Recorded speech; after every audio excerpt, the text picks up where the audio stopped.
আমাদের ভীষণ যাক আলহামদুলিল্লাহ।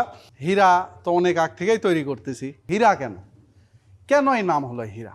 হীরা শক্তিশালী, হীরা কিন্তু সবচেয়ে শক্তিশালী একটা পদার্থ এবং মূল্যবান। তো আমাদের স্লোগান হচ্ছে, আমাদের ভীষণ হচ্ছে মাটিতে হীরা ফলাই, মাটিতে হীরা ফলাই। তো মাটিতে আবার হীরা ফলানো যায় নাকি? হীরার কি গাছ আছে নাকি?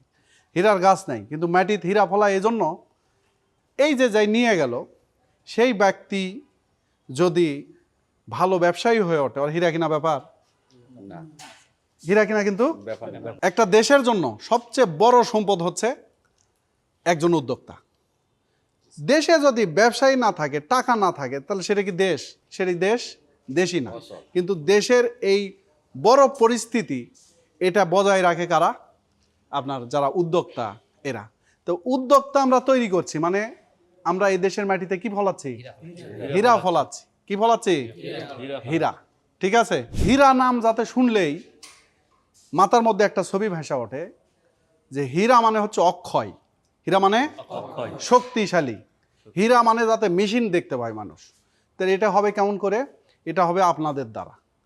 আমার দিক থেকে আমি বরাবর বলতেছি এই কথা যে মানুষকে আমি ভালো জিনিস দিব, অক্ষয় জিনিস দিব, মানুষকে আমরা সেবা দিব। মানুষ যাতে আমাদের মেশিন নিয়ে 10 বছর 15 বছর পরেও এই সেম দামে বিক্রি করতে পারে, সেই ধরনের শক্তিশালী মেশিন আমরা বানাবো। এই দিক থেকে আমার কোনো গ্যাপ আছে কিনা যে বলছি যে স্যার আপনার বলছেন যে এটা করতে বেশি টাকা লাগবে, আমি দিচ্ছি না, এমন কি পাইছেন আমার কাছ থেকে? তার মানে আমার দিক থেকে কোনো গ্যাপ নাই।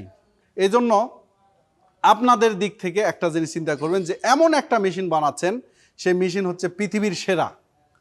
এই মেশিন হচ্ছে পৃথিবীর সেরা মেশিন, আন্তর্জাতিক মানের মেশিন।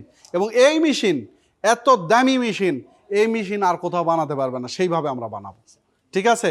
এতে যা লাগে, যা করা লাগে, আমি এসে আপনি শুনবেন যে একটা শেল বানাচ্ছেন, আমি বলছি এটা কি আগের থেকে ভালো না খারাপ? তার মানে কি আমি চাই যে এই শেলটা আরো ভালো হোক। আপনারাও চাইবেন যে এটাকে কেমন করে আরো কি করা যায়, ভালো করা যায়, মজবুত করা যায়, শক্তিশালী করা যায়। কি করবেন নাকি? ইনশাল্লাহ। ঠিক আছে। আমাদের ভীষণ, আমাদের ভীষণ ইনশাল্লাহ, ইনশাল্লাহ সত্যিকারেই হীরা ফলানো কিন্তু শুরু করে দিছি কি দিইনি? এই জন্য এখানে যারা তৈরি করছেন তারা এক টিম, আর যারা সার্ভিসে আমি বলছি সার্ভিসে ওর সন্তুষ্ট পর্যন্ত যে আমি খুশি, অথবা ওর মেশিন নিয়ে এসে আবার সার্ভিস দেন, ভালো করে দেন। আমি চাই যে সার্ভিসেও আপনার সেরা। সার্ভিসে কে কে আছে এখানে? আপনি আছেন না? আর কে? আপনি আছেন। আমাদের সার্ভিসে প্রায় 5 জন 6 জনের মতো সেট করছি। এদের উদ্দেশ্য হচ্ছে যে মনে করেন এরা বসে থাকলেও আমি বলছি যে এই কাজের না এসে বরং ওরা মানুষের উপকারের স্বার্থে কি থাকুক, কাজ করুক। আপনারা যদি ভালো করেন, তারা বাড়ি বাড়ি যাবে এবং তাদের সেবা দিয়ে আসবে, তাদের কাছেও সম্মানিত হবে, আমিও হব, আপনারাও হবেন। কোম্পানির সুনাম নিয়ে আসবে এবং কোম্পানি এক নামে চোখ বন্ধ করলে দেখবে হীরা মানে হচ্ছে অক্ষয়, হীরা মানে অক্ষয়। তো ইনশাল্লাহ আপনারা কাজ করেন। এই যে আলোচনার পরে ঠিক ভালো লাগছে, মনের মধ্যে একটা উৎসাহ আসছে, পারবেন তো? ইনশাল্লাহ চেষ্টা করবেন। আমরা আমাদের দিক থেকে চেষ্টা করব আপনাদের হীরা বানানোর। কি বানানোর? হীরা বানানো। আমার মাথায় আছে, আল্লাহ যদি চায় যে কেমন করে এমপ্লয়ীদের টাকা পয়সা আরো ভালো করে দিব, অথবা তারা কেউ যদি ভাড়া বাসায় থাকে তাকে জায়গা কিনে দিব, এগুলো নিয়ে আমি ভাবি। সত্যি কথা বলতেছি, আমি ভাবি। এবং যদি আল্লাহ সুযোগ দেয় কখনো, তাহলে এগুলো আস্তে আস্তে আপনারা দেখতে পাবেন যে না, স্যার যেগুলো বলছিল এ তো অতিরিক্ত বোনাস, তাই না? মানে মানুষ তো এমনিতে বেতন দিয়েই রাখে, কিন্তু আমি যে বলছি এটা তো একটা কি বোনাস না?